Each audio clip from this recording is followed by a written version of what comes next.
The sound cut through the afternoon air like a gunshot.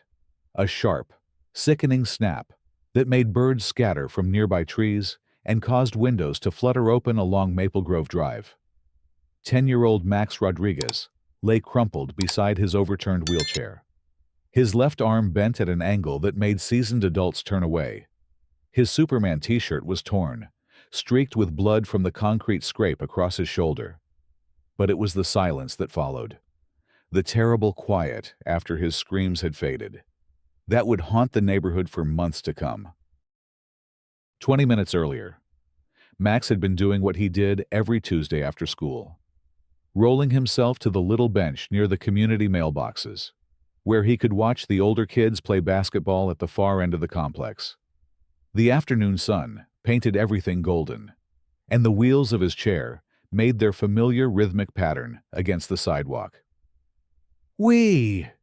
he had called out, spinning himself in tight circles the way other kids might on a playground merry-go-round. His laughter echoed off the apartment buildings, pure and infectious. Max had been born with spina bifida, a condition that left his legs weak and required the wheelchair for mobility. But his spirit soared higher than any legs could carry him. At school, he was the kid who cracked jokes during math class, who organized wheelchair races during recess, who never let anyone feel sorry for him. "My wheels are cooler than your sneakers anyway," he would tell his friends with a grin that could light up the darkest room. His father, Commander Miguel Rodriguez, had raised him with that same fierce independence. Miguel had served 25 years with the Metropolitan Police Department, the last 12 as a SWAT team commander. He had seen the worst of humanity in dark alleys and hostage situations. But every evening, when he came home to their small apartment on Maple Grove Drive, Max's smile washed away the shadows. "Tell me about the good guys winning today, Dad," Max would say as they ate dinner together, and Miguel would craft stories where justice always prevailed, where the strong protected the weak. That Tuesday had started like any other. Miguel kissed Max's forehead before his shift, reminded him about homework, and watched proudly as his son wheeled himself to the school bus. "Remember, mijo, you're tougher than you know," he had said. The same words he whispered every morning. Max had thrown back his usual response. "Tougher than a $2 steak, Dad." Their little ritual, their daily affirmation of strength. The afternoon had been perfect for Max's routine. The basketball court hummed with activity, the sound of sneakers squeaking against asphalt, and the rhythmic bounce of the ball creating a soundtrack he loved. He positioned himself at his usual spot, close enough to feel part of the action, but far enough away to stay safe. The spinning had started as simple entertainment, watching the world blur past as he made tight circles near the bench. Karen Whitmore had been watching from her second-floor window for exactly 14 minutes. She knew because she had checked the time when the wheel clatter started, as she would later describe it to the police. Karen was 43, recently divorced, and had moved into the Maple Grove complex 6 months earlier, seeking peace and quiet. What she found instead was a neighborhood full of what she called inconsiderate people, who didn't understand her need for absolute silence during her afternoon meditation sessions. The sound of Max's wheelchair wheels against the concrete walkway had become her daily torment. Every afternoon at 3:30, like clockwork, she would hear that distinctive rhythmic pattern as he made his way to the bench. The scraping, the occasional squeak of the wheel bearings, the soft thud when he would brake suddenly to avoid other pedestrians. To Karen, these weren't the sounds of a disabled child trying to find joy in simple pleasures. They were deliberate provocations, calculated disruptions of her peace. She had complained to the apartment management twice. The first time, elderly Mrs. Chen at the front desk had looked at her with confusion. "You mean little Max Rodriguez? He's such a sweet boy. His father is that police commander.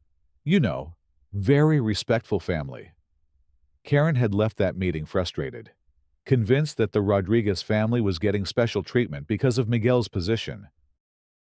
The second complaint had been filed in writing. Complete with timestamps and decibel readings, she claimed to have measured with a phone app. The noise ordinance clearly states that residents have a right to peaceful enjoyment of their property. She had written in crisp, aggressive handwriting. This child's unnecessary wheelchair activities are disrupting that right on a daily basis. The management company had filed her complaint and done nothing else. Now, watching Max spin happily in the afternoon sunlight, Karen's frustration reached a boiling point. She had already taken 2 anxiety medications that day, had lit her aromatherapy candles, had played her meditation sounds at maximum volume. Nothing worked when that child was out there making noise. The spinning seemed especially egregious today, the wheels creating a continuous scraping sound that made her jaw clench with rage. She threw on her bathrobe and stormed downstairs, her flip-flops slapping against each step with increasing intensity. The automatic door of the building entrance slammed against its frame as she burst through, her face flushed with anger and righteous indignation. Max saw her approaching and slowed his spinning, offering his usual friendly wave. "Hi, Mrs. Whitmore, beautiful day, isn't it?" The greeting only inflamed Karen further. She saw his cheerfulness as mockery, his politeness as manipulation. "You need to stop that immediately," she shouted, her voice carrying across the entire courtyard. Several residents looked up from their activities, surprised by the venom in her tone. "Your constant noise is absolutely unacceptable. Some of us are trying to live peaceful lives here." Max's smile faltered. He had encountered angry adults before, but never with such raw hostility directed specifically at him. "I'm sorry, ma'am. I didn't know I was being too loud. I can move somewhere else if you want." His voice carried the practiced diplomacy of a child who had learned early to diffuse adult anger with politeness and accommodation. "You shouldn't be making noise at all." Karen stepped closer, her shadow falling across Max's wheelchair. "Every single day, it's the same thing. Scraping, rattling, disrupting everyone's peace. Don't you have somewhere else you can do whatever this is?" She gestured dismissively at his wheelchair, her face contorted with disgust. The words hit Max like physical blows. He had never been made to feel ashamed of his mobility needs before. At school, his teachers and classmates treated his wheelchair as simply part of who he was, no different from someone wearing glasses or having braces. But Karen's tone suggested that his very existence in this space was somehow wrong, intrusive, unwelcome. "I live here too," Max said quietly, his confidence beginning to crack. "My dad says the sidewalks are for everyone to use." He tried to back his wheelchair away from her, but she stepped forward again, maintaining the intimidating proximity. "Your father isn't here right now, is he?" Karen's voice dropped to a dangerous whisper. "Just because he's some kind of cop doesn't mean you get special privileges to disturb everyone else. The world doesn't revolve around you and your special needs." The way she said special needs made it sound like a curse word. Several neighbors had gathered now, drawn by the raised voices and the obvious tension. Mrs. Patterson from Building C had paused her dog walk, her elderly cocker spaniel whimpering at the aggressive energy in the air. Jim Morrison, the maintenance supervisor, had stopped trimming hedges and was moving closer with growing concern. They could all see that this confrontation had moved far beyond any reasonable complaint about noise. Max tried once more to de-escalate. "Maybe I can come out at a different time when you're not trying to rest." His voice was smaller now, the confidence his father had worked so hard to build beginning to crumble under Karen's relentless hostility. "Maybe you can learn some consideration and stop making noise altogether." Karen's volume increased again, her face reddening. "Disabled or not, you don't get to ruin everyone else's day with your constant racket." The word disabled came out like venom, loaded with contempt and disgust. That was when something shifted in the watching crowd. Mrs. Patterson gasped audibly. Jim Morrison set down his hedge trimmers and started walking purposefully toward them. Even the teenagers at the basketball court had stopped their game to stare at the scene unfolding near the mailboxes. But Karen was beyond caring about public opinion. Months of bottled frustration, anxiety, and what she convinced herself was righteous anger had reached critical mass. When Max tried to wheel himself away from the confrontation, she saw it as defiance. As a child, thinking he could just ignore her legitimate complaints and roll away from consequences. "Don't you dare turn your back on me!" She lunged forward and grabbed the handles of Max's wheelchair. The boy gasped in shock as his forward momentum was suddenly halted, the chair jerking backward with Karen's grip. "I'm talking to you. You don't get to just wheel away when an adult is speaking." "Let go." Max's voice cracked with fear now. He had never been physically restrained by a stranger before, never felt so helpless and vulnerable. His hands scrambled for the wheel rims, trying to maintain control of his own mobility. But Karen's grip on the handles was firm and unyielding. "You need to learn respect." Karen's voice had become something primal. Years of personal frustration and societal anger finding a target in this disabled child who dared to exist loudly in her vicinity. She began pushing the wheelchair, not toward any particular destination, but simply to demonstrate her control over Max's movement. The watching neighbors were no longer silent observers. "Hey, let go of that kid!" Jim Morrison shouted, breaking into a run. "Mrs." Patterson was fumbling for her phone, her hands shaking as she tried to dial 911. The teenagers had abandoned their basketball entirely and were jogging over, their faces showing the shock of witnessing an adult assault a disabled child. But Karen was lost in her rage now, pushing Max's wheelchair faster and more erratically. "Maybe a little reality check will teach you to be more considerate," she snarled, steering the chair directly toward the cluster of concrete pillars that supported the mailbox installation. Max saw the pillar approaching and tried desperately to brake, his hands slapping against the wheel rims. "Stop! Please stop!" His voice rose to a scream. But Karen's momentum was too strong, her anger too consuming to allow for mercy or reason. The impact came with sickening force. The right wheel of Max's chair struck the concrete pillar at an angle that sent the entire apparatus tilting violently. Karen's final push, intended to be a punctuation mark on her lesson about respect, became the catalyst for genuine tragedy. The wheelchair tipped past its balance point, and Max was flung sideways toward the unforgiving concrete. He managed to get his left arm up instinctively, trying to break his fall. But the angle was wrong, the force too great, and his 10-year-old body simply wasn't strong enough to absorb the impact safely. The snap of his radius braking was audible 20 feet away, followed immediately by his agonized scream as he hit the ground hard. The aftermath unfolded in terrible slow motion. Karen stepped back, her face going white as the reality of what she had done crashed over her. Jim Morrison reached them first, dropping to his knees beside Max and immediately pulling out his phone to call 911. Mrs. Patterson was already on her second call, this one to Miguel Rodriguez, whose number she had memorized after he had helped her with a break-in scare the previous year. "Oh my God, what did you do?" one of the teenagers shouted at Karen, his young voice cracking with disbelief. "He's just a kid. He's just a little kid." Max lay on his side, clutching his broken arm against his chest, tears streaming down his face. But it wasn't just the physical pain that had him sobbing. It was the confusion, the betrayal of trust, the sudden violent lesson that the world contained adults who could hate him simply for existing in a wheelchair. "I want my dad," he whispered over and over. "I want my dad."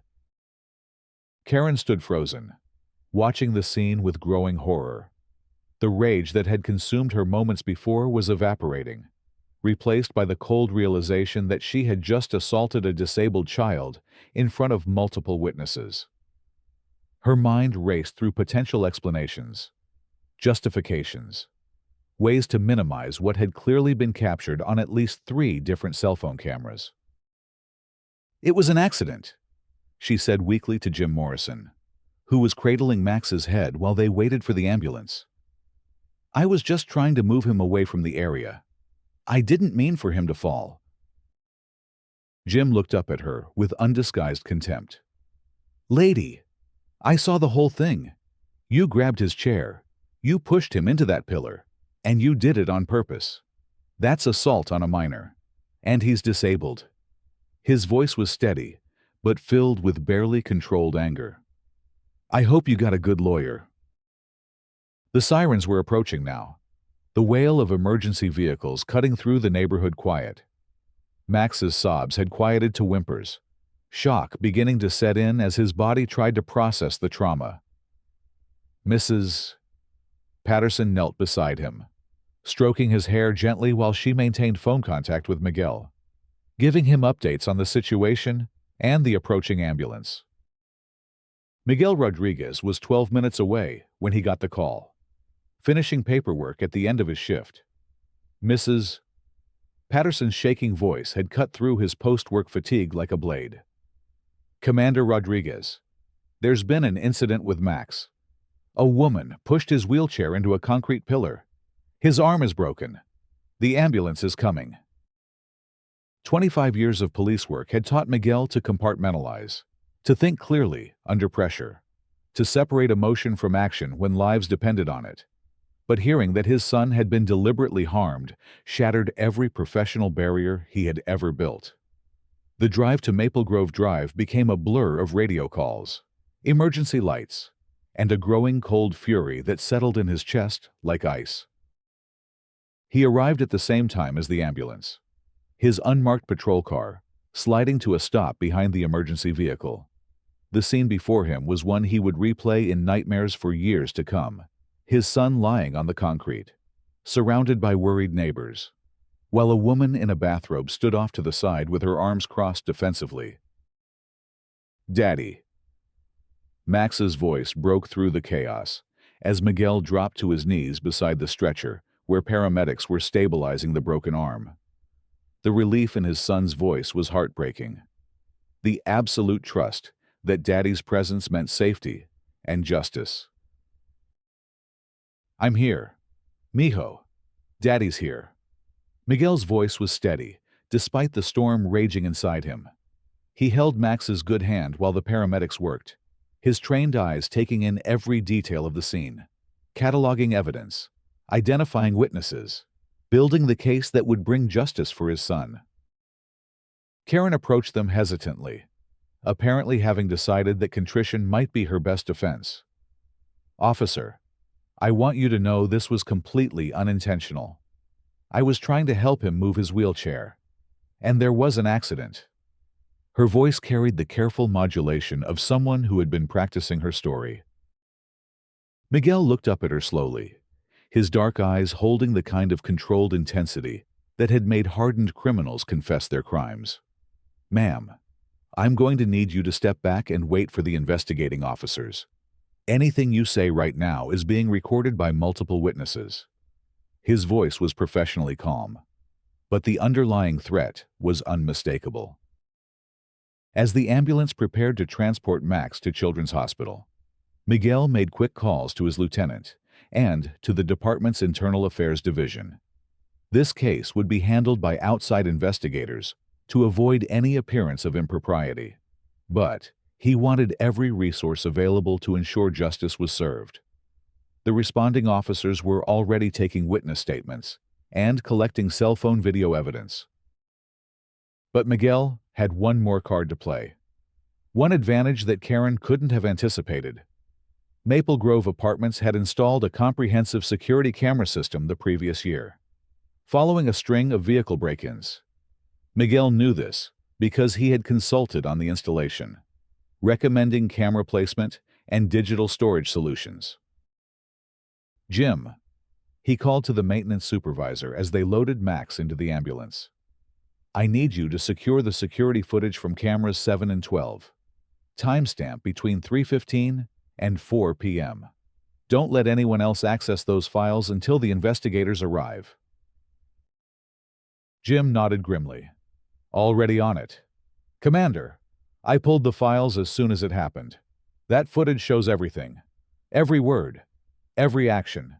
She's going down." The hospital became Miguel's command center for the next 6 hours. While Max underwent surgery to repair his fractured radius, Miguel coordinated with investigators, reviewed witness statements, and began building the comprehensive case that would ensure Karen Whitmore faced the full consequences of her actions. The security footage was damning. Crystal clear video showing Karen's aggressive approach, her grabbing of the wheelchair, her deliberate push toward the concrete pillar, and the resulting injury to Max. Audio pickup captured every word of her verbal assault, including her references to Max's disability and her clear intent to teach him a lesson. Dr. Sarah Chen, the orthopedic surgeon who operated on Max's arm, was visibly shaken when she learned the circumstances of the injury. "In 20 years of pediatric medicine, I've never seen a child injured by an adult's deliberate assault like this," she told Miguel in the recovery room. "The fracture pattern is consistent with high-impact trauma. This wasn't an accident." As Max recovered from anesthesia, Miguel sat beside his bed and made the decision that would transform a simple assault case into a community-wide reckoning with prejudice and accountability. He called Channel 7 News, whose investigative team had worked with his department on several high-profile cases. "This is Commander Rodriguez with Metro Police. I have a story for you about disability discrimination and assault that I think the public needs to hear." His voice was steady, professional, but carried an undercurrent of paternal fury that made the assignment editor sit up and take notice. The news crew arrived at Maple Grove Drive the next morning. Just as Karen was attempting to leave for work, she found herself surrounded by cameras, microphones, and reporters who had spent the previous evening reviewing police reports and security footage. The community that had witnessed her assault on Max gathered to watch as she faced public accountability for her actions. "Ms. Whitmore, why did you assault a disabled child?" The lead reporter's question was direct and uncompromising. "We have security footage showing you deliberately pushing 10-year-old Max Rodriguez's wheelchair into a concrete pillar, breaking his arm. What do you have to say to the community about your actions?" Karen's prepared responses crumbled under the intensity of public scrutiny. "I never intended for anyone to get hurt. It was just, the noise was constant. And I have a right to peace in my own home." Her voice lacked conviction, the words sounding hollow, even to her own ears. "So you're saying that a child's use of his wheelchair constituted enough noise to justify physical assault?" The reporter's follow-up question cut through Karen's attempted justifications like a knife. "Are you aware that Max Rodriguez was simply existing in the public spaces of his own apartment complex when you attacked him?"